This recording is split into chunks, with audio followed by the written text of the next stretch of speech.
And let's take you now to Kyiv. As you saw, it was also targeted in this latest barrage.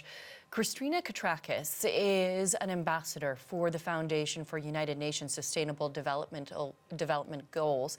She and her family live close to one of the sites hit by the missiles. Christina, first of all, take me through the past day for you and your family. What was it like with those missiles hitting so close to you? Right. Hello, Nellie. Nice talking to you, and appreciate having me on the show. It was frightful. You know, a day ago, our son Mark, 7-year-old boy, was diagnosed with really bad case of pneumonia. So we were treating him with 2 antibiotics and 6 inhalations in a day.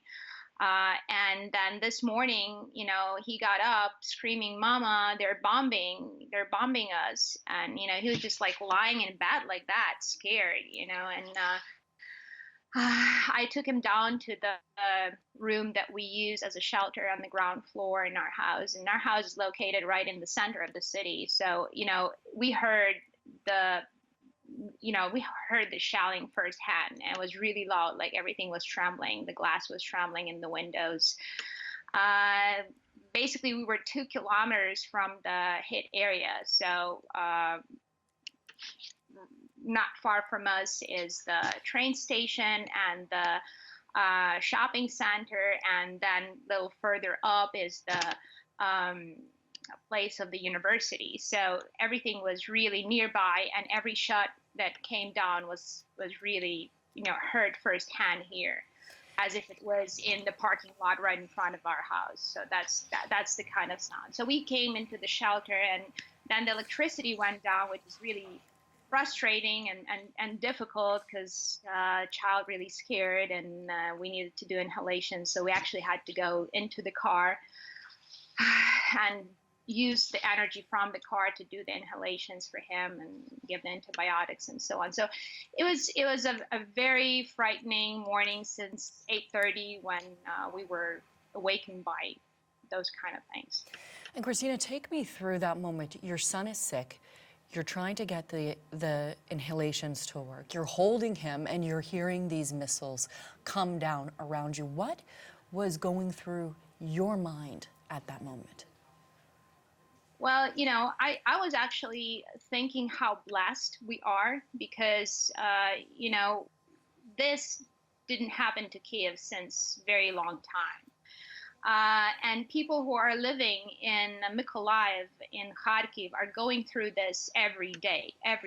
And as you know, we have a Foundation for United Nations, SDG, based in Vurokhta. So we provide aid to people in the front lines and to the newly liberated towns and villages. We have a chain of volunteers risking their lives and working there on the ground every day.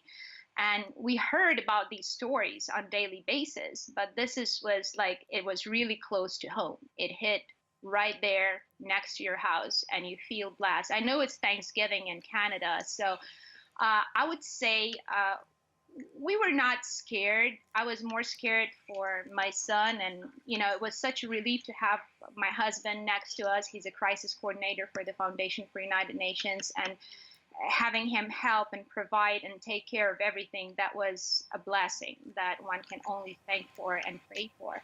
But I was really blessed and thankful to be alive, and to have at least some point of safety, because, as you know, a lot of people in Kyiv did not survive this day because Russians were targeting civilians.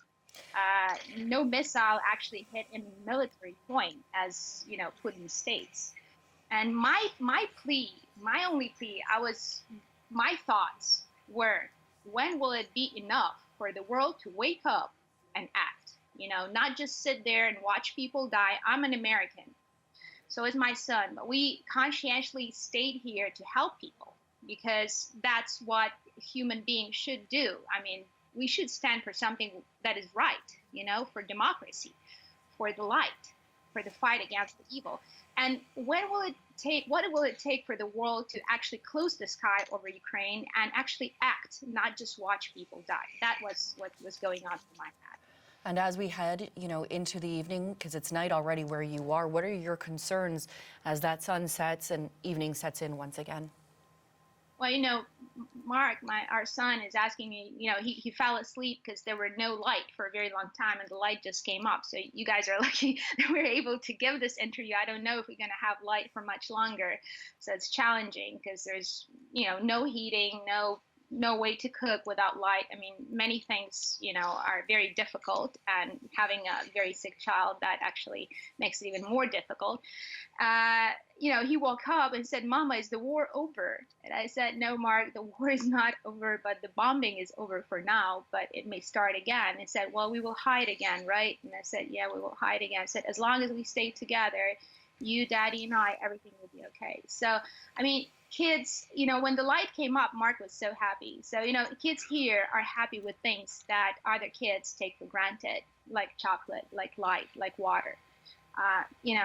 It's incredible. So my thoughts for the night, I pray that my son and my family and every family in Ukraine will have a peaceful night and nothing will happen. But we did hear the latest reports that, the ships in the Black Sea are being reloaded, and that Air Force in Russia is being prepared once again. So no one can guarantee that nothing will happen. Well, Christina, please stay safe. We hope your son will stay safe and gets better soon. Christina Katrakis joining us from Kyiv. Thank you.